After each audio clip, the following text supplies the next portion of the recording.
Greetings. Hope you all are doing well. I'm getting ready to do a live with Regina McClain on how to heal anxiety as a strong Black woman. I think this will be very beneficial to you all during COVID-19. So I'm waiting for her to get on.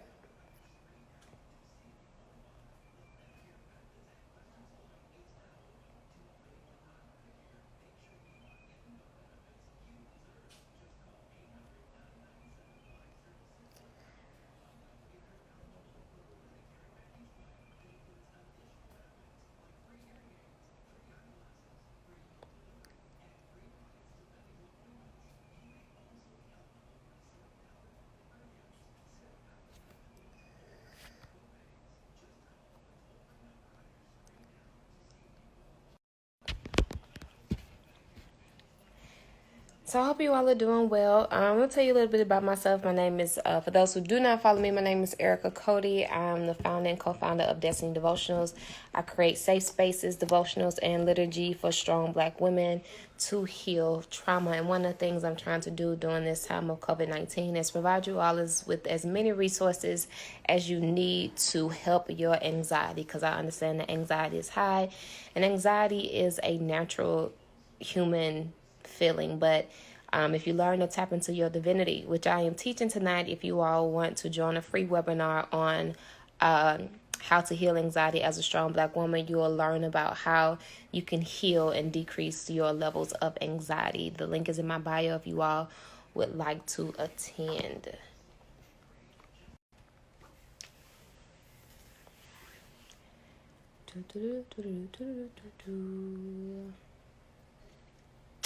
I'm waiting for her to get on.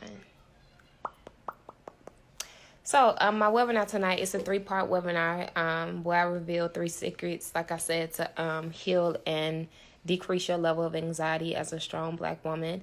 One of those secrets is learning to tap into your divinity, understanding that you can self-heal, and then developing a strategy to maintain your healing as a strong Black woman.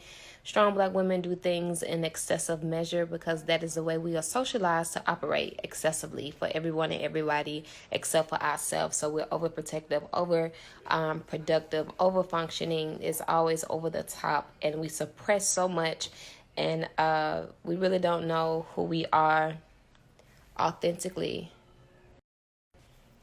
We really don't know who we are authentically because we wear the mask and armor of the strong Black woman, right? And my healing program that I just launched, Striving Towards Destiny, is a healing program that takes strong Black women from cross to destiny. And when I say cross, I mean a place where your trauma and burdens thrive, and you are struggling. You're trying to figure out how to get out of those struggles and burdens, but for some reason you simply can't do it.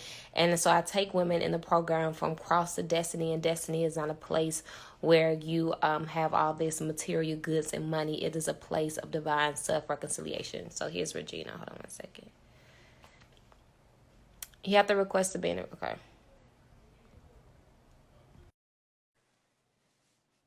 Waiting for her to come on. Hey, Hey, good Regina. morning. How you doing? Your hair's cute. Thank you. How you doing? Thanks. I'm good. And yourself? I'm good. I can't complain. Good, good. Alright. So I already gave everybody like an introduction of what we're talking about. Because of COVID-19, I thought it was appropriate that we discuss the best ways and healing mechanisms for strong Black women and single mothers that identify as strong Black women to like heal and decrease their anxiety as a strong Black woman. And I also tell them your name is Regina McClain, and she's the author of Brown Skin with 3 Ponytails, A Journey Towards Forgiving While Never Forgetting. And her book is available on Kindle and print, and it's available on Amazon in Kindle and print form. Do you want to give an introduction real quick about yourself? Wow, you really covered it all. That was really good. Thank you so much. I also have a private practice. It's called McClain Total Wellness. I'm a supervised clinician. I have over 30 years experience doing therapy, and I'm a virtual therapist. Okay. hmm Ashe. So you want to go ahead and jump in? Sure. So you wanted me to talk about basically how to cope with being a single parent. Now, so let's start with what makes you a strong Black woman? Why do you identify as a strong Black woman? Let's start right there. Well, that came about because of the way that I was raised. I'm the oldest child. Sibling the dynamics of sibling placement, or birthrights, or different things that really played a role in the development of me being um a strong Black woman. I mean, but it can also, because of the way that I used to deal with that strength, it was very damaging and wounding at different points in time, because we have our limitations, and we are human. Mm, hmm okay. So what kind of burdens and traumas did being a strong Black woman cost you? Um, it affected my health, my physical health. It definitely affected my mental health, because a lot of times I would take on things, and I felt like I was by myself, because of the fact that I was single and I was the oldest. So the responsibility was extremely intense, which caused me to have panic attacks and elevated anxiety and stress. It was just a lot to deal with. All right. Do you think emotional suppression is a link of anxiety or is linked to anxiety?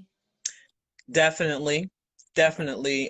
Because if you're, taking on the facade of the strong Black woman, you're not ever able to show or express any type of weakness Mhm. or hurt and pain. It's amazing now that, society today is actually starting to talk about how even the medical profession assumes or feels that Black people, Black women in particular, we don't feel pain at the same level of intensity as a non-Black person, which Right. is very strange. So you could be at the talking to your physician and saying, I'm hurting, or something is bothering you, and even we, our own self, Mm, even your body will be screaming at you, saying, I need help, or it's hurting, and we don't even know our own selves to acknowledge or understand that our limitations mm, of the fact that this is too much. right. So when you're that person, you'll start taking on things when you can't. You have Right. to say no. Hmm. So the persona of the strong Black woman is almost dehumanizing in a sense. 100%. Mm, I that's a took that lot. on though, but if you look at any of the old imagery, it's always like we're supposed to be like this type of thing, and it's such it did more damage than good. Right. A lot of my healing journey came with me surrendering and understanding that I needed help, Right. and that it was okay to, regardless of the humiliation factor, Right. I needed help. I mean, I raised three children by myself pretty much. Right. So this is coming to mind when you was talking in your book. I think it's like the third or fourth chapter when you realized that you had to go home and cook for your younger siblings or something like that, and you made a statement and said, "I never asked for this." You said something along those lines. I don't remember what page it was. You said, "I never asked for this," right? So you were socialized to be in a position, an unfair circumstance that you didn't want to be in, right? Did you feel trapped in a sense? Yes, there wasn't. And that's the other thing, a lot of times I'm very sensitive to that, because like I have friends that have children, if you have multiple children, and that sibling thing and putting on the responsibility. So the chapter that you're talking about in particular is called a starch, a meat, and a vegetable, Okay. because my mother used to say that to me whenever I had to prepare meals. I had to prepare full meals in elementary school, and I had to make sure that it included a starch, a meat, and a vegetable. So it became like a tape in my head to make sure that I had to prepare all three of those courses, that it was a full course meal Right. in elementary school. And I knew that as I wrote my book, because my book is actually a combination of journals Hmm. And so it's just in my head to remember that when I make a meal, that it had to be a full meal for all the kids. So did you take that strategy that your mom gave? Was not a strategy. So we supposed to eat a starch, a vegetable, and what else? A protein, right? A So meat. a meat. So did you apply those three areas like as you grew? Because now I feel like, and correct me if I'm wrong, you're a strong Black woman in recovery, right? So like, 100%. Yes. okay, Yes. so a strong Black woman in recovery. So as you recovered, did you learn to have these three elements as you healed your emotional and mental wellness? Like, did you have three things in particular, like a meat, starch, and a vegetable? Like, you had three elements that were necessary for your emotional and mental well-being. I I learned to fall back. You know Okay. what I'm saying? In other words, like everything doesn't have to be, because it's almost like a OCD type of thing. Yeah. Everything doesn't have to be perfect. I mean, we can just have a hamburger. You know what I'm Okay. saying? Okay. I think I told you about the potato story, Yeah. about I You can share. started to panic one time when I was a single mom because we didn't have literally any food in the house. Well, that's what I thought. Like when I opened my cabinets, there was no food.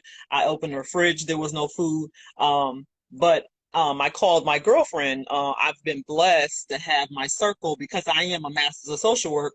The majority of my really close friends, or a large portion of my really close friends, are also clinicians. Right. So I called my girlfriend crying because I was like, oh my God, panicking.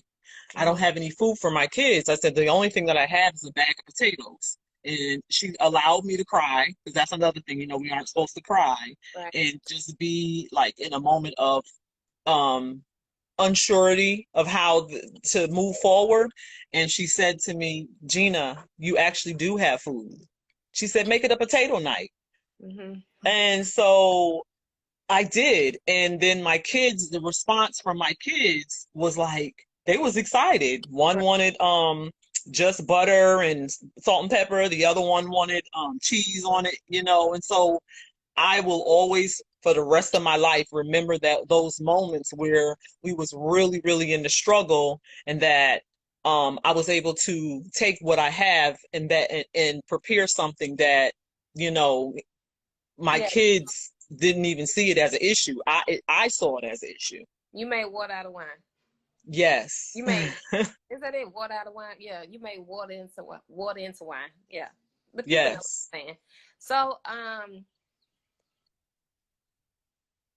let's talk about your theology for a second. We kind of touched on this yesterday, but we're not gonna go to what we mentioned. But like, you were raised in a church, right? And I also remember in your book where you said that your mother didn't think to pack snacks for you all, and you all would stay in church for a long time. And I used to go to church with my grandmama, and so I know how long those church services could be. Thank God for 7:30 a.m. service, like you get in and you get out. But you said that she didn't think to pack snacks, and sometimes you all would lay on growling stomachs, and you didn't complain. That's another thing a strong Black women don't do. We don't complain. Uh, so you didn't complain. You and your siblings didn't complain, but like, was there any form of your theology that gave privilege? Any form of your theology that influenced the persona of the strong Black woman?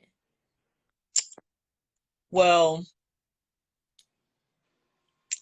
I do believe that God will supply all our needs. And I consider myself to be a Christian, but I felt like the way my mother, um, the way that her spirituality was more religiosity. So it wasn't a healthy balance. I don't believe that God would put us in a situation where you got your children in church starving, you know.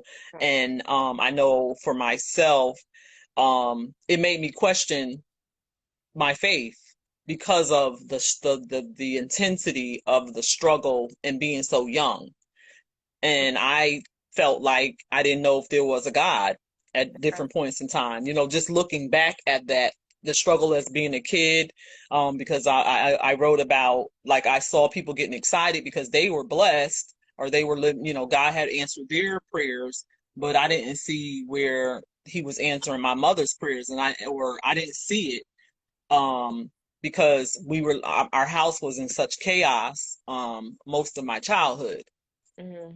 So now, as far as my kids, when they were younger, because I'm finally an empty nester, and Praise the Lord. I love giving back, looking at those things, giving back the journey in hopes that, my journey, my mother's journey, in hopes that someone else can look at those things and be conscientious of those things. And what I was saying, when I took my young children to church, I always made sure that I packed food. Most of the churches that I've attended, we never did the all day, 5-hour services type of thing, Mm-hmm. so those were things that I just did, was conscious in remembering and trying to do things different. Kids are kids. So you never heard anything from the pulpit that actually supported the responsibility you had as a young child, which was not supposed to be your responsibility? No, I think that I honestly, because of my training as a clinician, I honestly believe that my mom she suffered from depression, Okay. and that it was an onset from postpartum, so when she was pregnant, and she just never got treatment. Um, I think everything that she said, and the fact that my mom birthed 6 children, Mm-hmm. everything that she said, if you knew what was really going on in her life, you would know that that's what she had. So I don't fault her. I don't. I love her, and I did exactly what I did things that I could do to help, to help her. But I just believe that she never was able to recover from the intensity of her depression, and it just, continued to gradually get worse. Okay. But even in that case, you still learn how to manage chaos, which strong Black women do very well. 100%. I was in therapy maybe like 2 weeks, 3 weeks ago, maybe like a month ago now, and we went through family structures and whatnot. And she really pointed out to me, she was like, "You managed all that." I was like, I know. I was like, "Oh my God!" Like, I'm still breathing. Like, how's that possible? Like, I'm saying, you know what I'm saying? a hundred And, percent. and I'm like, this is not okay. Like, you know what I'm saying? It's like, it's not okay. Like, so much. It's such robbery in a sense, right? It's such robbery. And this is why, like, reclaiming and recovering is so important, because although that was a month ago, like, managing chaos and these emotions is something that has become normative. So it's like so much is suppressed. So if so much is suppressed, then so is my true identity. So I have the process of healing is continuous. You know what I'm saying? And I Yeah. was, go ahead. I agree with you. It's a journey of life, because every day it's a new experience. There may be something that can happen, like, for example, this pandemic that we're in. This is for me, a once in a lifetime. I've never been in a pandemic before, you Yeah. know. Uh, and you learn to what I've learned through my history of dealing with stress and anxiety is not to panic. If I feel like I'm panicking, I'll reach out and get help, to help me with processing. I have a therapist as well. A lot of people don't, like, they're ashamed to say, or they don't feel like the person, or they had a bad experience with Yeah. a therapist. Yeah. And Or the then they just culture assume history. that everybody is like that, you Yeah. know. But there's so many different things. I mean, so many different people out there. I would just say give it a shot and continue to keep researching until you find the one, and not validate the fact that um this wasn't a fit for me. He wasn't a fit for me, and that's okay. Yeah. This is my Mm-hmm. third therapist, and I think I finally got my person. You know what I mean? And I was talking to another girl who's struggling with her persona, the strong Black woman. She was like, "Why is it so hard to find a good therapist?" I said, "Girl, it takes time. I'm on my third one, and I feel like I struck gold to find somebody that actually sees you. You know what I'm saying? Not every Mm-hmm. therapist sees you, and I Mm-hmm. and I just think."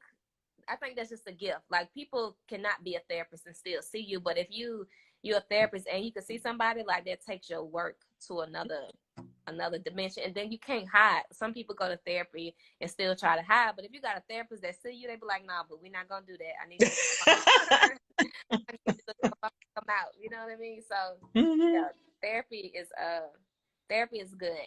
Now, this is a pandemic, a global pandemic, right? But I think that there are Black women that don't identify as strong Black women, but still have strong Black women tendencies, right? And they don't even realize it. They don't realize girl, come on to the club. Like, it's okay. We trying to heal and recover over here. Just come on in, right? And I be like, girl, you got them tendencies. And I think that is a pandemic within itself, right? 100%. That's a pandemic within itself, that we are walking around traumatized and unaware and unconscious of it. You know what I mean? And this is why Black women are so misunderstood. And then you have all these false stereotypes of Black women. I'm like, y'all are not helping us. Y'all are really, like, you are stamping, certifying, like, the trauma that we've endured that we're unaware of because we don't have the language. Big Mama didn't have the language. Grandmama didn't have the language. Mama kind of got it, but she couldn't do it, or she didn't know. Now we trying to figure it out, and these stereotypes and these excessive socialization does not help us. You know what I mean? Mm-hmm. So you mentioned that y'all had potato night doing when you was a single mother, right? Mama, we've had times where food was low, but I think there were times Mama didn't tell us that she went to bed without eating to make sure that, you know what I'm saying, we ate. Like, she never told us, but I know it's true. You know what I mean? You do that kind of to protect your children. But what type of anxiety? I know anxiety is not anxiety. There's different levels and different strands of anxiety, right? So as a strong Black woman that is a single mother, what advice or tips can you give other single mothers that are struggling with anxiety and they have their kids at home, or perhaps that they are living they're quarantining with their abuser? You know what I mean? So, like, Oof. I know that's heavy. Like, that's all I've been thinking about. I've been thinking about the same thing. You know, it's interesting because I'm not in that. I was in an abusive relationship. My ex-husband was, I always say, sadistically abusive, because it wasn't just physical. It was emotional, and just every type of abuse that you could think of. It was so extremely toxic. And I thought to myself, wow, you know, we're not together. It was very hard to even um, finally choose to leave. You know, statistics say that it takes 7 times for a woman to actually leave and stay. And then when I look back on my life, being in that abusive relationship, if I was to count it up, it really was kind of close to the 7. I mean, it really, when I say leave and stay, that means I left and I went back, or he left and I let him back in. Right. But it got to a point in my life where I was like, okay, he can't come back. And I understood that another statistic that they say is that the abuse continues to elevate, you know, and so the incidents were a lot more severe. You know, first a slap, then a choke, I mean, how many more, you know, at what point in time? You know, movies only depict, they only have a short period of time to make sure that you understand the story that a person is sharing, or a book. Do you understand? Right. So and then you get to, like, the amount of times and the intensity. These are all things that I was trained in my professional life, realizing that, you know. And then in my work, I worked in a domestic violence shelter, and I was a victim. Well, excuse me, a survivor. I don't consider myself a victim. Right. So now back to what are some of the things that I would recommend for women? You know, first of all, identify your tribe. Things that help you to identify your tribe. I wrote a list of things down. Okay. Because you asked me about those type of things. When I say identify your tribe, people who give you unconditional love and support. And the importance of unconditional is the fact that you can be wrong and still receive love. Right. And a lot of times people don't understand that if the love that you're given or able to offer you is not unconditional, then it's toxic. Right. Even in our dialogue, you have to be able to feel comfortable to say something, get it wrong, and understand that you're still worthy of love. Right. Um, Patience. The person also needs to have a virtue, an attribute, characteristic that embraces patience. Mhm. You know, be easy with me. Um, Also acknowledging no situation or circumstances is ever the same. A lot of times you'll be talking to a friend or someone about a certain situation. They'll be like, "Girl, I've been through that, but I've been through that." That's a dismissive statement, because even me having survived an abusive relationship, there's another person that has survived the abusive relationship. It doesn't mean that it's the same. It was Right. two different people where everybody is different. We all have different fingerprints. So why would we have the same situation? It can be this, you can relate, but it's not the same. Right. Um, so that brings me to the importance of having someone validate your concerns. A lot of times a person will be listening to you, but really not, listening to say something to you versus I hear you. Mhm. We did that the other day. You know, our thought process is different, but do you hear what I'm saying? And we Right. both were like making sure that we heard what we were saying. And I really appreciate that, by the way, with your personality. No Uh, problem. I really do. Also, positive affirmations. You need somebody to speak life into you. Mhm. You need to speak life into yourself. Right. That's very important. And then as a single mom, allow people to help you. That's another thing. Because when you're a strong Black woman, girl, I don't need that. Yeah, I got it. That's Cause the you first the thing. baby. I don't need you. I don't, but yet and still, honestly and truly, you do. They're Right. gonna talk about me. So, Yeah, you need help. If you need help. that little, you need help. I mean, what are you gonna do?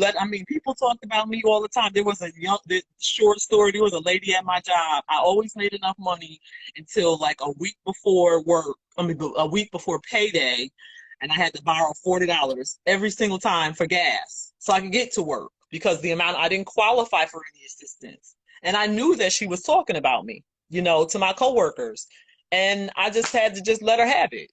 Let her Right. have. Like, in other words, just let her talk about me. I ain't never say anything, but every week I would ask. Every time that week came before payday, I would ask her for another $40, and it is what it is. I didn't really care. I had kids to take care of, so I needed to get to work so that I could keep my income going. You Right. know, so, and seek therapy. We talked about that. Mhm. Some of the resources that are out there now is Psychology Today. Mhm.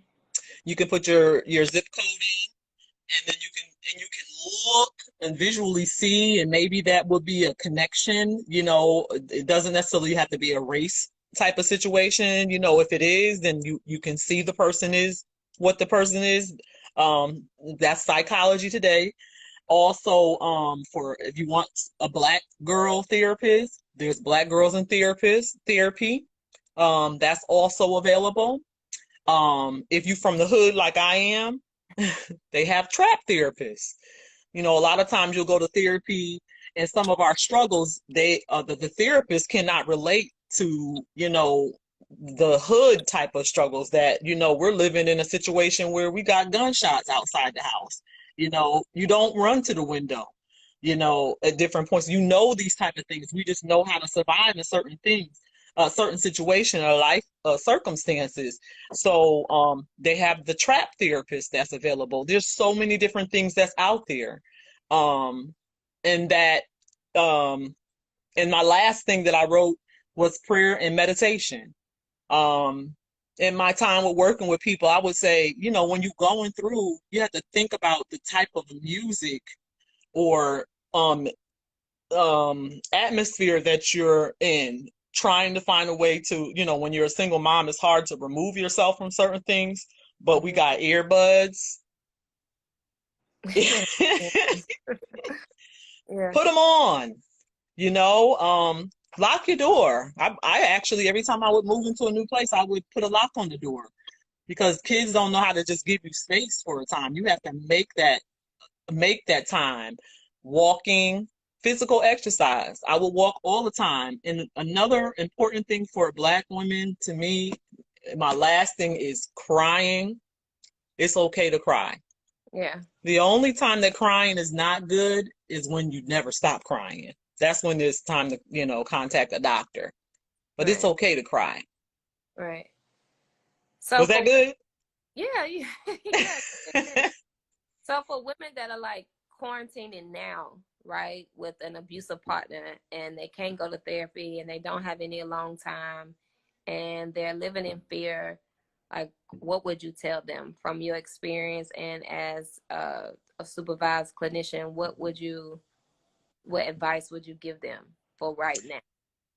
So there's a lot of hotlines available. The domestic violence hotline. Um, there are 24 hour accessible for someone to talk to about it. They don't know you, they don't see you. They can talk to you and let you know that what's available as far as support is concerned. But it's important to find a way to get to have your voice to talk about it. I mean, that was a huge thing with me. It took a What if they lot of years of talking about it. And I lost a friend, and that was when I realized that it was time that I couldn't make any more excuses. And I understand it's a pandemic and everybody's situation and circumstances are different.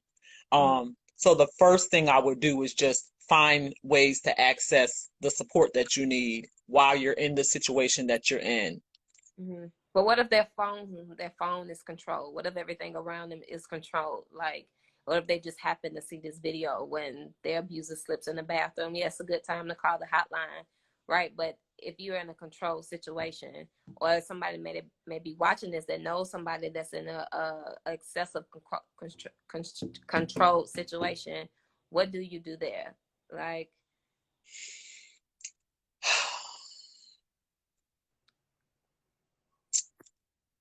Well, that's the planning. That's the planning situation, to help you to start just moving your mind through the process. Believe it or not, I can relate to that. He mm-hmm, didn't necessarily have control over my phone, but the situation was very, very extremely toxic and scary.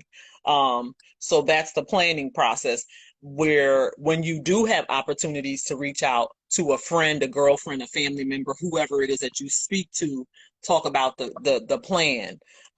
So like I would leave at different points in time and stay with somebody, where he didn't know where I was. mm-hmm, It's a plan. So you need to think of a plan, get a plan in your head and work with somebody that can help you with executing a plan. Because of the fact, like you said, maybe they'll see this video and they're like, I can't, he has control over my phone. Remember, Regina told you to get a plan and your tribe, you can build your plan with your tribe. okay, It was very, very difficult to get away. And then also for people to take you serious when you're like, okay, it's time. My safety is the circumstances and the situation is real. Um, so you still need to work on getting a plan, even, whenever you have an opportunity, work on getting a plan. But it's hard. It's very hard. okay. Well, that's good. That's good advice. I was in an abusive relationship, but it never got physical. But if I didn't leave when I did, I think it would have. It was, I don't know. Does it always start mental and emotional first before it gets physical? I don't know. But I just think, and I was scared of him too. So I think that if I didn't leave when I did, that I think it would have escalated to that because of his retaliation to little things Hmm. and his aggression, right? Hmm. And I think sometimes when people's trauma surfaces, like in the way that they move, in the way that they speak, in the way that they handle things, like I think that's a dangerous place to be because you never know when it's going to escalate onto you, you know, not just verbally or mentally, but physically as well. I don't know. That's my assumption. Like I said, I've never been in a physical, a domestic, but I have been in one that's like emotional and mental, and it does it's severe damage, right? And that's something else I managed that I didn't acknowledge until I went to therapy, you know. So, but And that's very common, what you just said. A lot of times people think because he didn't quote hit me, then that's not abuse. yeah, But that's why there's all different types of abuse, right, whether it's verbal, physical, emotional, financial, sexual. There's many different types of abuse, and there may be other things that we don't know about, mm-hmm, but that's that part of validation, finding who your tribe and identifying who your tribe. So, sometimes, we already got society believing that a strong Black woman doesn't feel pain. right, They can't understand the struggle of how painful it is for you to not know how you're going to provide for your children, right, and that be real. What do you mean you can't provide for your children? You know, even like people who donate, it used to stress me out, well, upset me, not stress. Well, I guess it was stressful too. Like when the donation is already picked out, let me get what I want. What if I want my kids to have a cake today? You right, know, I worked at an agency. The family had wrote on their wish list that they wanted a coat, and the lady had a boy, and somebody gave the boy a purple coat. Well, the staff member was like, "Well, it's a coat," and I'm like, "Why can't I have what I want?" mm-hmm, It's a coat. So you have to be conscientious even in your giving and your support. Allow that person to tell you what they need and what they don't need. Maybe right, I just need you to answer the phone at a certain time when I call. Maybe I just need you. That's why you got to figure out what works for you. Because especially when you're in a controlling situation, only you know truly what's best for you and right, how that should move. You can listen to advice, but listening not to be judgmental and to make sure the person feels heard and validated. yeah. Okay, that was good. We had a good session. This was good, and I hope it's beneficial to your audience and mine. Well, it will be beneficial to your audience and mine. Is there anything else that you want to share or say?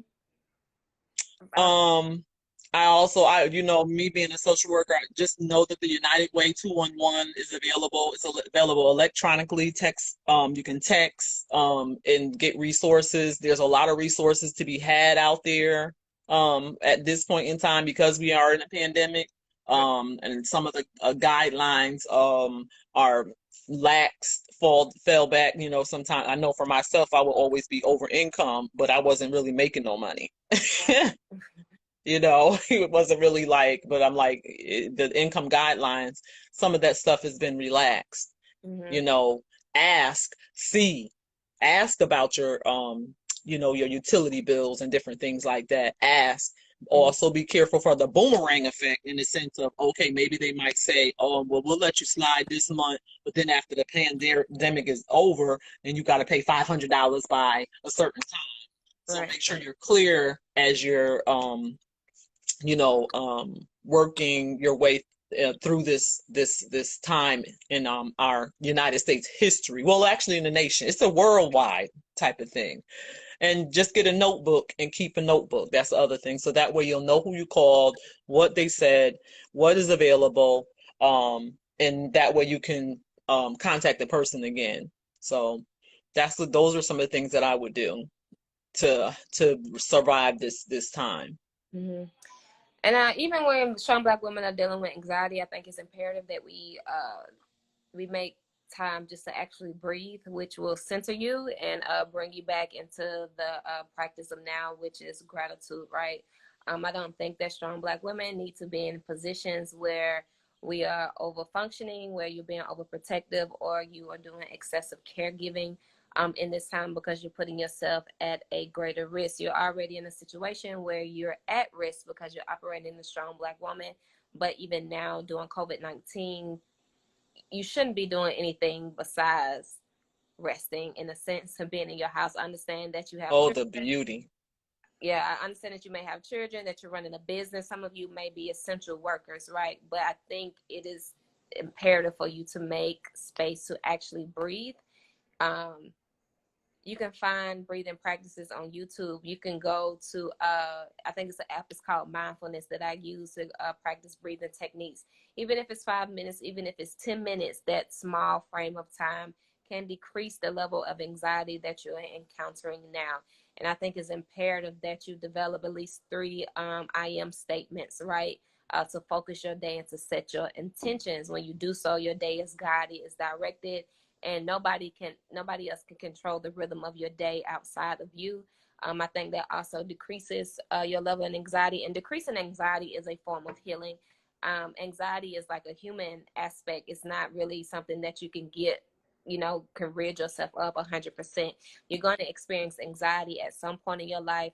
You may not experience it for a week, then you may experience it hard for 2 weeks, but it's better to experience it with the tools than not to have any tools at all. So those are like 3 remedies I think that strong Black women can actually employ during this time. And I think if you never journaled before, like, this is a perfect time to journal. If you think about paper within itself, it's blank, so it provides you opportunity of abundance. You can write as much as you want, draw as much as you want. It's unlimited, right? It's ultimate access to you. So I think that when you journal, you can see more of your trauma and pains that you're unaware of in your mind and in your heart, right? So when you write things out, you're able to see more and more exactly what it is that you are struggling with. So I think that's another tactic you can use to decrease your anxiety as well during this time. Mm-hmm. Yep. I concur. Mm-hmm. Okay. Well, that's it for me on my end.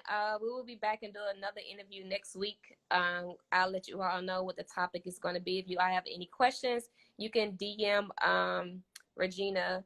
So her tag is right here. It's McClain Total Wellness. Or you can DM me and I'll forward the questions to Regina. If you all have any topics that you all would like us to discuss about the Strong Black Woman, please DM me and I will make space and time for us to discuss those points as well. Again, Regina's book, Brown Skin Girl with 3 Ponytails, A Journey Towards Forgiving by Never Forgetting, is available.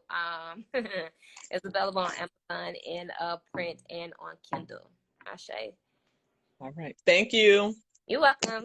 Have a good day. You too. Bye bye. All right. Bye-bye.